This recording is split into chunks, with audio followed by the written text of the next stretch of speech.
The very first knives and bladed implements that I owned in my life, if I recall, were invariably bought for me by my father.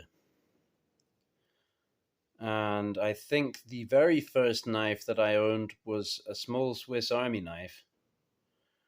And once I was established as a knife owner, from time to time he was pleased to buy me another knife. Oftentimes when we were on holiday, and one of the first fixed blades that I owned, possibly the first fixed blade knife that I owned thereby, had a stacked leather handle. And my father bought it for me while we were on holiday in Austria. So if I recall, it was a Solingen made knife, and it was lovely. Really good knife, if memory serves. Now, unfortunately for me, I took it to school. I was attending a boarding school at the time, and for some reason, actually, a couple of the members of staff decided to conduct a search of my room while I was presumably at classes or possibly wandering around in the woods, avoiding classes. But yeah, they went in there and they found that knife, and it was confiscated, and I never got it back. I got kicked out of the school, actually, and so, I mean, I think that was a kind of a distraction. And then a while later, I went back and I asked for my knife back, or I called them up or something. I tried to chase it up, but oh no, well, we don't know anything about your knife. Well, just a little anecdote. Uh, and anyway, yeah, so I guess maybe I got a little soft spot for the concept of the stacked leather handle. And the stacked birch bark's interesting to me as well. And at some point recently, in one of my videos, I said that I was going to make a video about stacked leather handles. So here we go.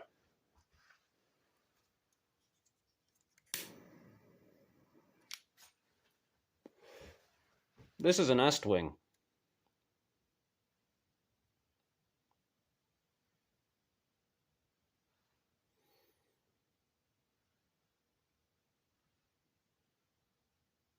This is the condition I got it in.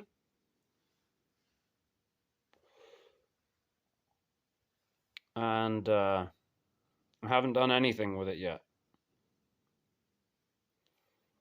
There were a couple of these going on eBay, and this one was in worse condition without a sheath, and it was half the price of the other one. So neither of them were very expensive. I think I got this for $30, which seems like a pretty good price for me for the quality of knife that it is, although the you know, the condition is somewhat aesthetically deteriorated. It's really all there. I don't think there was even that much sharpening done on this blade, although it looks like as though it had been sharpened down a lot. But I think that's just the profile they put on the blade, wherein it's kind of elevated here. It's up above your index finger. I suspect that would be good for whittling, having it that way around.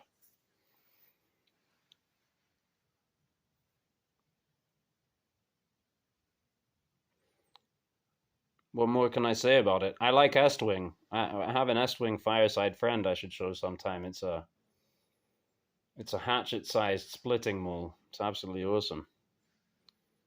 So how about this Schrade Walden?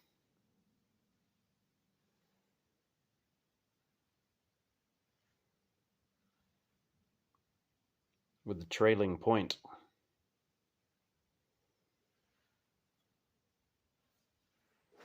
Now I gotta say that gripping on this handle feels rather cramped to me. But this one feels great.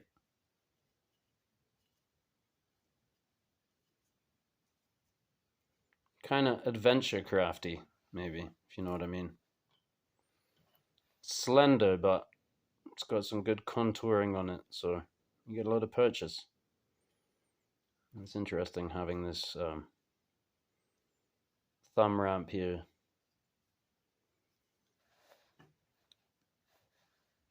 On the actual handle, as opposed to on the blade like that. If you're gonna have a thumb ramp, this is more comfortable for sure.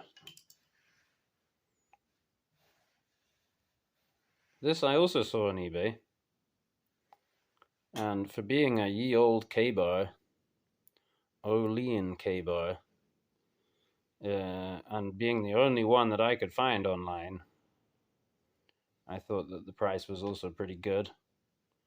Also without sheath, and I suspect, or I think maybe even the commentary from the vendor suggested that this handle had been restored.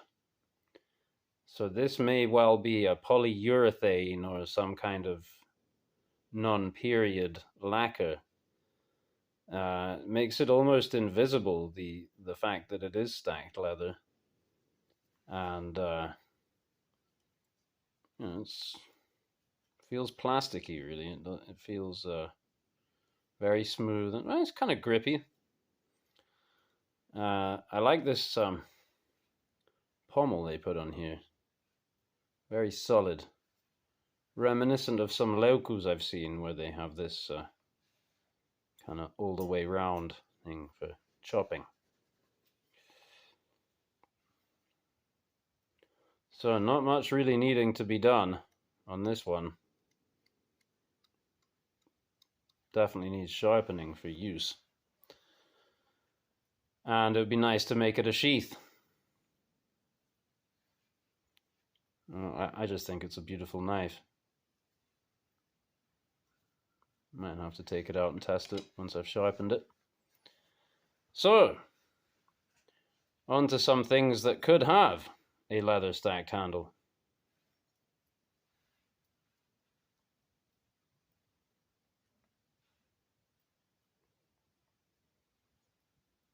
Well, what better way for me to learn about making it than by doing it?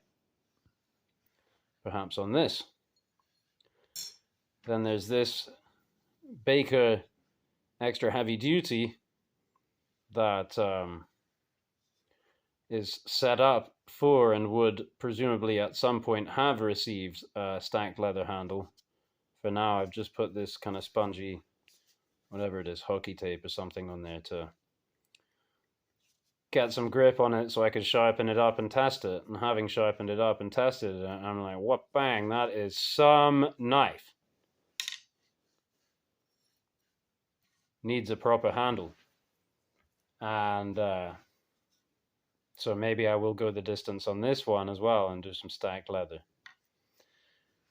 Now, there is another way that you can set up a knife than having this stick tang, I discovered,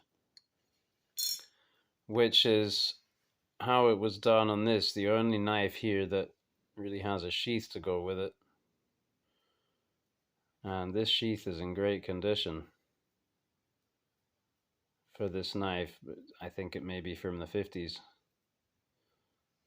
So it's a Ranger, and I gather that you can find them around, but harder to find one with a sheath in this condition. Possibly some kind of Boy Scouts connection. So as you can see, this has some stacked leather here, and yet it looks as though it's a full tang. And I was reminded of this knife, which, as I say, it does have some stacking going on here. And there are other knives that were made with this construction where this was all stacked leather, but this one, the stacked elements are, minimized in favor of this wonderful, whatever it is, rosewood maybe? Yeah, so I was reminded of this knife because I had this lying around, and I suddenly thought, well, you could kind of do the same thing with this, only up to here. But you understand these are washers with a cutout. The tang is like this, without the taper there. That's an inconvenient, but the tang goes into two sections here with a gap up the middle, and that's why there are these 2 pins here down here. So to do this on this knife here, here using these 2 pinholes, you could make a nice bolster using wood or some other material, or half bolsters, as it were. You know, it wouldn't really be a bolster; it would be one side and the other side. And then here you could make the washers and slide them in, having once cut this off. You could grind it out a little more and cut that off. And by removing this absurd and unnecessary finger guard, you can win the space that you remove here on there and properly choke up and use it like a proper knife, and not some kind of baby thing that you need your finger a whole inch separated from the cutting edge, which is just a little pet peeve of mine. I should probably stop here, but instead, let me just show you a little thing I got on the go. Something I also said in a video that I was going to do, and I made a start on this little Mora.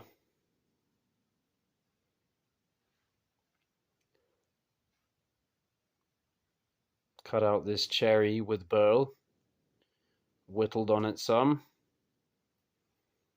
got it fairly close to where I want it. And yeah, so unusually for me, I'm doing this kind of construction. Usually I split them down the middle and do a clamshell, but thought I might try it like this. So yeah, I cut a section off the end there.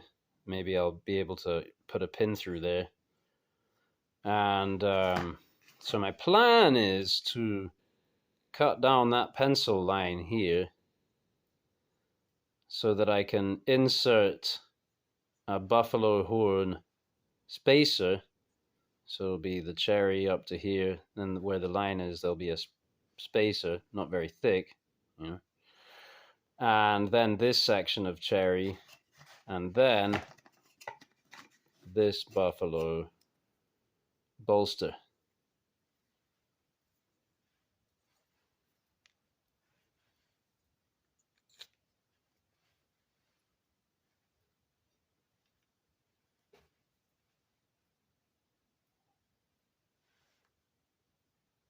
Yeah, so you just imagine something more or less like that, but with a second black line here. And that should be quite fun when it's done, I reckon. I was also smoking on whether to try and do that as well. But, you know, for part of the fun is that I could just do that at any point, you know. I think I'll leave it bare butt for now. And if later I decide I want a lanyard hole, or I want a fob, or I want a little buffalo butt, or whatever. I was also thinking about putting another washer in there, so I was just whittling. These are tiny little offcuts of cherry burl, but when you're on the outside, right on the outside of the burl there is where you get the craziest grain. Oh, here, let's try this. I'll just dip this in the beer quickly. See, so we can get a proper good look at the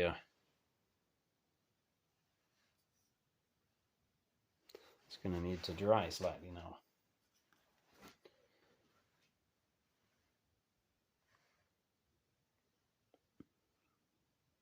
Now imagine once this is polished up, this is very rough right now. once it's polished, it's going to have some fire in it.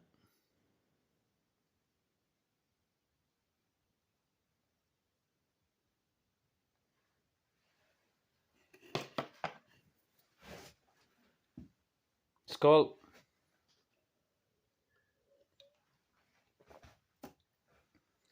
Thanks for watching.